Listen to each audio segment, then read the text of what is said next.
Okay, it's 2025. Film has made a major comeback, kind of like vinyl for music.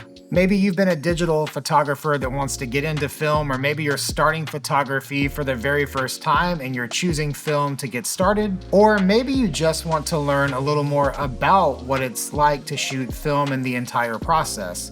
Well, if you fit into any of those categories, this video is for you.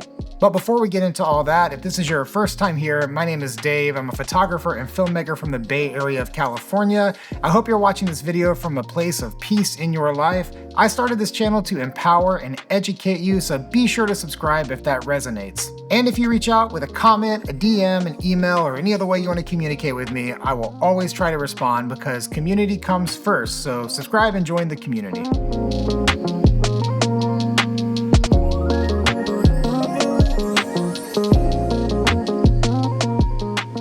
Now I'm gonna completely rush through this first part because it is absolute basics. With photography, whether it's digital or film, all you're trying to do is balance the exposure triangle. And that means aperture, which is the part of the lens that opens and closes up to let in more or less light, the shutter speed, which is like how fast the camera blinks, and the ISO, which is also called ASA in film photography, which is just simply how sensitive the sensor or the film is to light. All right, now that that's out of the way, let's talk about the role of film.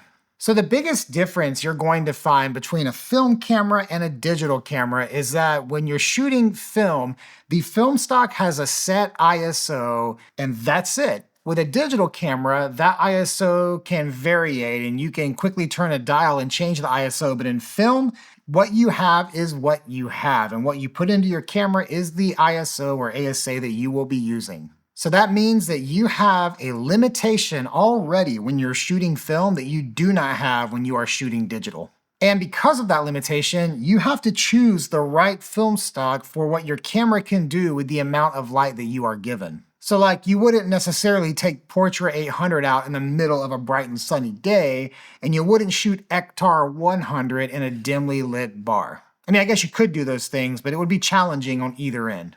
And honestly, this is why people love 400 speed films like Portra 400, because you can go out really any time of day and this film is gonna work within the limitations of your camera. Unlike digital cameras today, which can go up really high with the shutter, film cameras often are gonna max out at 1/500 or 1/1000 or 1/2000, and that's going to be it. So you have to choose a good film stock to work within the light you're given with the camera that you're using.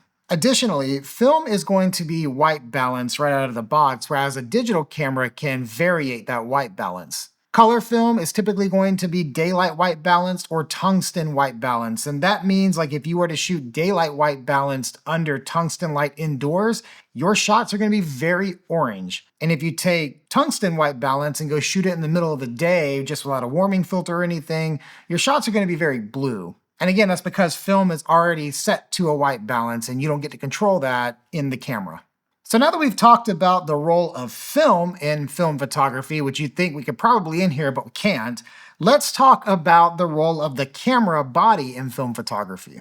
This is where a lot of digital photographers who come to film photography really misunderstand the role of the camera body, and I'll explain why in a minute. But what you gotta know about a film body, and this would be true of all the cameras up here and any film camera for that matter, is that these are simply a black box with a shutter. They're just a light-sealed black box with a shutter. Many people overthink the role of the camera and think if I buy like this Leica M6, all my photos will be absolutely phenomenal.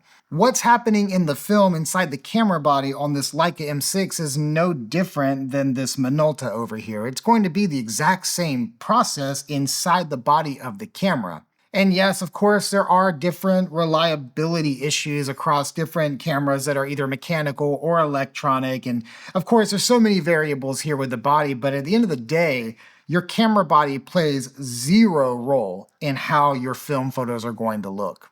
Now, I mentioned just a moment ago that digital photographers that are coming over and trying film photography sometimes overthink the camera body. And this is because with digital photography, the brand you use and the sensor that is inside that camera that has been calibrated by the engineers of that brand in terms of color and contrast and all the different settings inside that sensor, that's all determined by the camera body and the brand itself. So if you buy this one camera body that has this color science and this camera body that has another color science, it would make sense that the body itself plays a huge role in your camera's output. But that is not the case, as I've stated here, in film photography, because these cameras are just black boxes with shutters.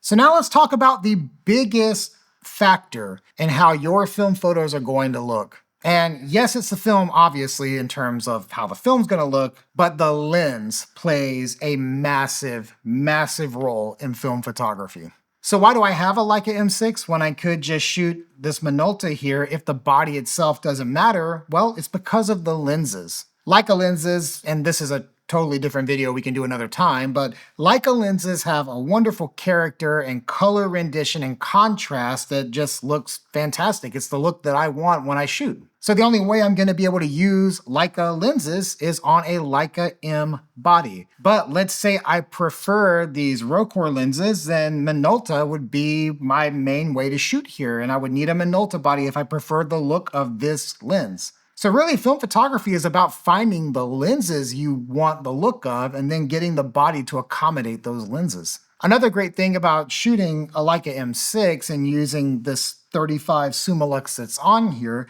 is that on my Leica M11, I have the exact same experience and can use the same lenses. I think a lot of people get hung up in the digital photography world on Leica digital M bodies because, they're expensive and they lack a lot of the tech that like flagship cameras from Sony or Canon or other brands are going to have. But when you get hung up on those things, you're missing the point. Shooting a digital Leica is the most film-like experience you can have in a digital camera. So a lot of people will choose a camera like the M6 or the MP or another Leica M system so that they can shoot film and they can shoot digital and use these same exact lenses because the lens mount has been around for 75 years.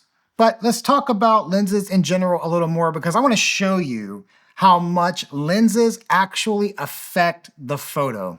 But I'm not gonna do this on film because Lord knows film is crazy expensive and I just can't go wasting a whole bunch of shots on this video. But I am gonna show you several lenses that are made for film cameras and I'm gonna adapt them onto the Sony a7R5 and just take the same photo back to back with the exact same settings, the same shutter speed, the same ISO, the same white balance. I'm not gonna change anything in between photos. And I want you to notice the different contrast, the different color, and just the overall differences in the look as we go through a range of lenses.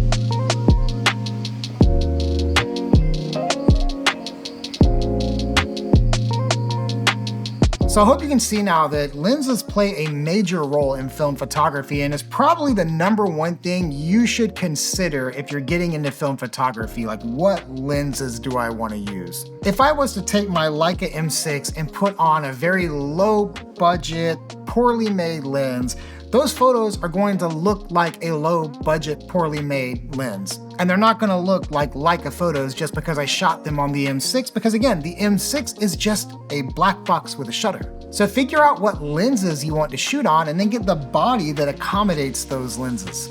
And of course, developing and scanning and editing film, they're totally different topics. And I've hit them a few times on this channel and they do matter a lot in the final output. But ultimately, the better your input, the better your output. All right, everybody, I hope you enjoyed this video. If you have a question or any comments or thoughts, please leave them below and even add your own experiences or wisdom so other people can check that out as well. And ultimately, I hope this video helps you on your journey with film photography. As always, thank you guys so much for watching, and I will see you next time.